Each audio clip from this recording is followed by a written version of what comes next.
Eu quero ir agora com o professor Marcos Vinícius de Freitas, professor de Relações Internacionais, chegando aqui na nossa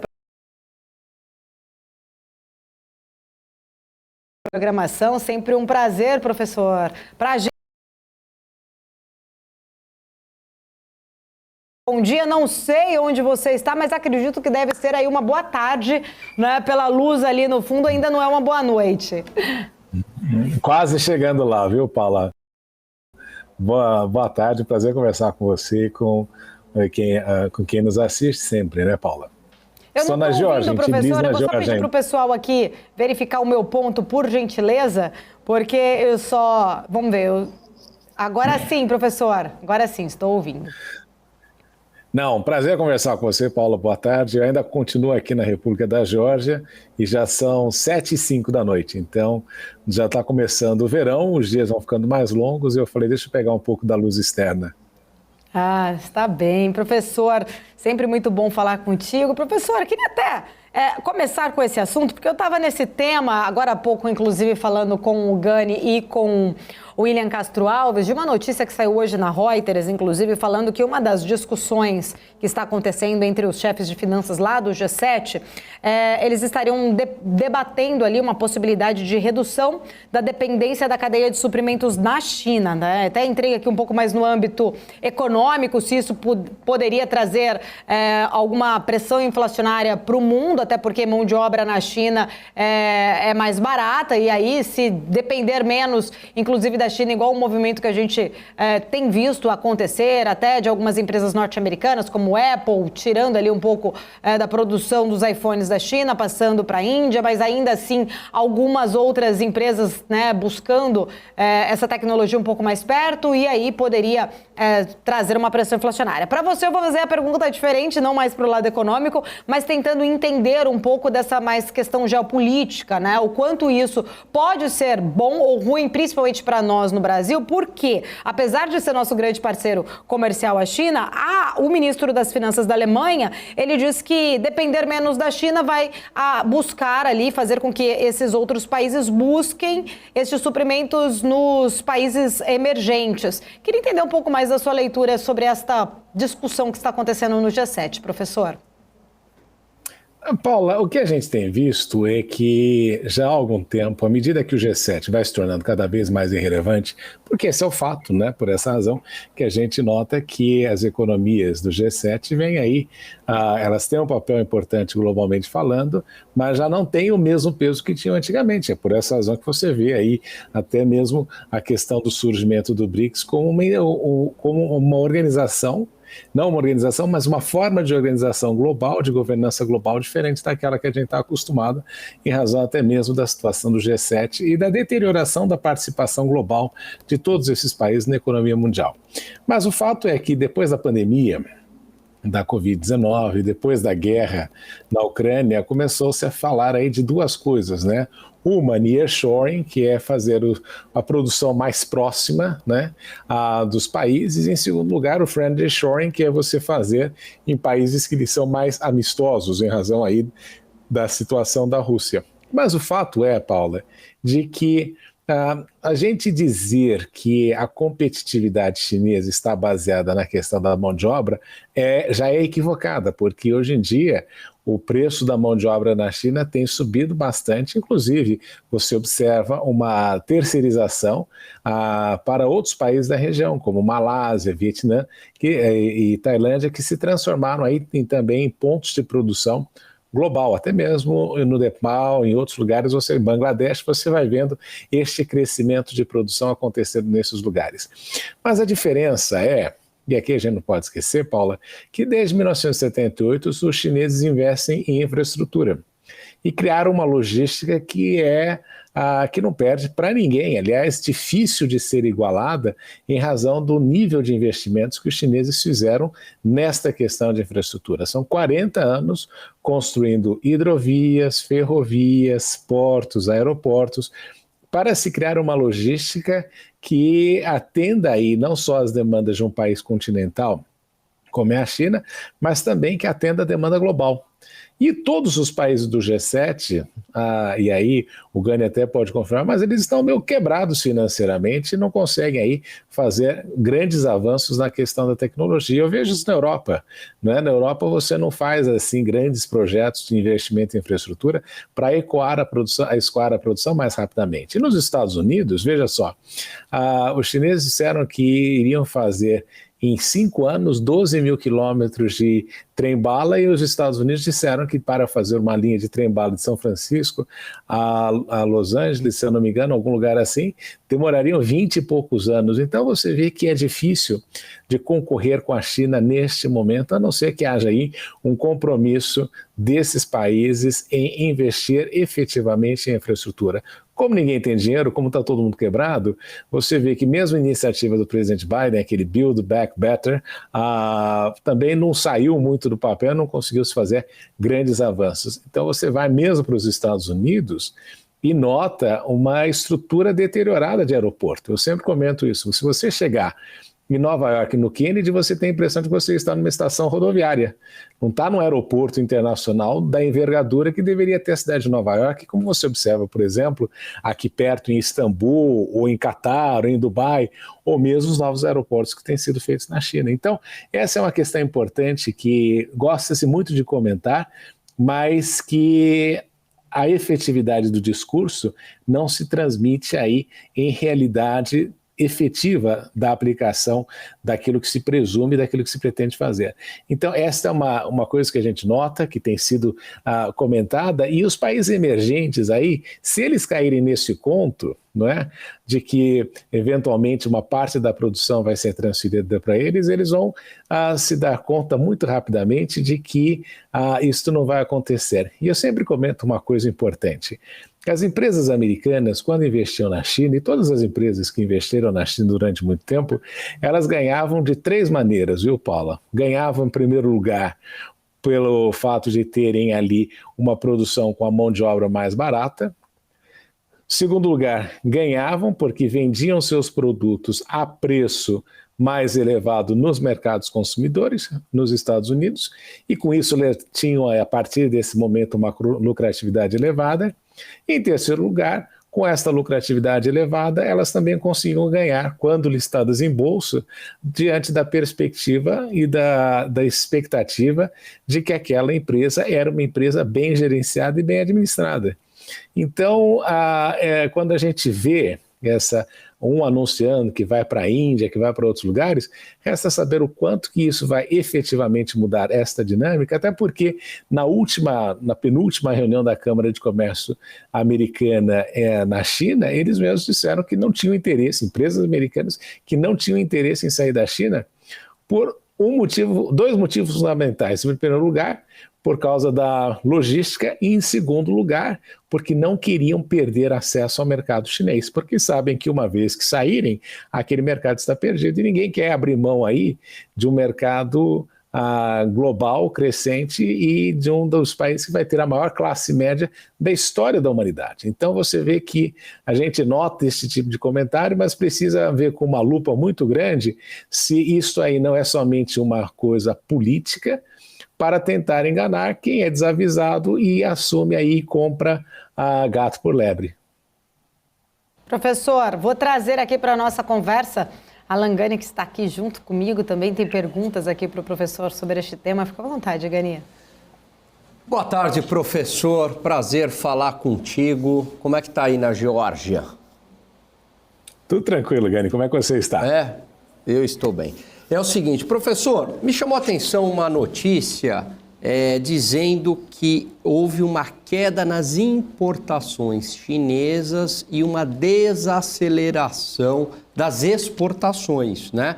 O que está acontecendo? Por que a China aí está tendo algum tipo de problema no seu comércio internacional? Qual é a origem desse problema e se é um movimento pontual ou mais estrutural? Veja, Gani, a gente também achava que a China ia diminuir a quantidade de exportação para os Estados Unidos, o que de fato aumentou nos últimos tempos. Mas a gente não pode esquecer que a China também está inserida no contexto global atual. E o contexto global atual era aquele em que nós tínhamos uma pandemia, e você, como estudioso de economia, sabe que geralmente quando você tem uma pandemia, baseado naquilo que a gente viu no passado, você tem aquele crescimento em V, não é? Você para de consumir e depois você consegue recuperar rapidamente. Só que a economia global, em razão da guerra da Ucrânia, decidiu fazer um L. Não é? E ao fazer esta curva, né, o que você fez? Uma prorrogação da recessão global. Resultado é de que a China é a grande fábrica global, a China é o país que tem mais parcerias de exportação mundialmente falando, e o resultado é de que ela também sofre com com aquilo que acontece na economia mundial. E se você olhar, não, a economia americana está crescendo, coisa parecida, e isso também tem que ser refletido naquilo que os chineses vendem para os Estados Unidos. Mas uma das economias importantes, que é justamente a União Europeia, o nível de crescimento já não tem sido igual, e o resultado é de que isso também afeta o comércio internacional da China. Mas uma coisa que eu sempre gosto de relembrar, e que às vezes a gente esquece, é de que a China não está se aproveitando ainda integralmente da capacidade do seu mercado, que é uma coisa ainda que nós estamos por ver à medida que o tempo passa e a China consegue aí avançar no crescimento da sua renda per capita no geral, não é? Com aquele objetivo de atingir 20, 25 mil dólares em 2049, quando o país completar aí, a República Popular da China completar o seu 100º aniversário. Mas o fato é de que estas movimentações são resultados de uma economia global que caminha aí para um tempo perigoso, justamente em razão da guerra, em razão dos resultados da Covid-19, e também, obviamente, a China também não passa ilesa por algumas tentativas de se criarem sanções, ou mesmo esse discurso negativo que existe com relação ao país. Mas o fato é de que a China continua sendo aí a grande fábrica global que não tem, em razão das suas peculiaridades, não consegue ter aí um concorrente que se lhe aproxime. Muito bom, professor. Não só no mundo teve esse movimento do L, aqui no Brasil também, viu, professor? Mas eu não entro em política, eu não entro em política doméstica, mas o mundo também fez o L e olha o resultado. Fez o L. Eu falo que o Gani é humorista, ele não perde a piada aqui, né? Professor, só uma curiosidade, como é que é o turismo na Geórgia? Tem turismo, é legal? Uma curiosidade mesmo. Não, verdade, o país tem bastante turismo e olha só, Gani, a Geórgia tem um medo histórico. A Geórgia aqui já foi dominada pelos turcos, já foi dominada pelos persas, já teve aqui uma história complicada e o último foi a União Soviética. O país tem independência há uns 30 anos. E alguns anos atrás, o Putin invadiu uma parte grande do território, 20% do território foi invadido pela Rússia, só que rapidamente os georgianos se deram conta de que não teriam, com uma população de 4 milhões, qualquer capacidade de resistir à Rússia. Então eles decidiram aí não abrir mão da questão, mas eles decidiram que não valeria a pena lutar. Então, aí tentando uma parte da população, uma parte da elite quer que eles façam um acordo com a União Europeia e com a OTAN, e outra parte entende que o relacionamento deles tem que ser mais aprofundado com a Rússia, justamente com relação ao medo do vizinho, né? A Rússia é um vizinho muito grande, muito importante historicamente falando. Mas uma coisa que aconteceu em razão da guerra na Ucrânia é de que a economia aqui cresceu 10% no ano passado. Você tem aqui uma supervalorização do dólar porque veio muito investimento russo e ucraniano para cá. Muita gente saiu da Rússia e saiu da Ucrânia e veio direto para a Geórgia, que sempre foi considerado também um lugar de vinícolas excelentes e também um bom ponto turístico para a Rússia. Então, muito russo vem para cá, gasta muito dinheiro e é, na Eurásia, uma região que atrai muito turismo e que foi uma das coisas que garantiu aí a existência do país durante os últimos anos. Só que durante as 3 décadas aí em que tem sido independente. Mas uma coisa que aconteceu é que com a pandemia este turismo diluiu bastante, bastante, e agora é que você começa a ver os primeiros grupos de turistas chegando em abundância, mas sem dúvida, o grande fornecedor de turistas para a Geórgia é a Rússia, e não tem parado de vir russos para cá. E o tipo de russo que tem vindo para cá, viu, Gani, é muito interessante, é aquele que está descontente com a Rússia, né, em razão da situação de guerra, mas você tem também muito investimento russo que está vindo tanto do Reino Unido como da Suíça, justamente por uma preocupação com a possibilidade de expropriação dos recursos.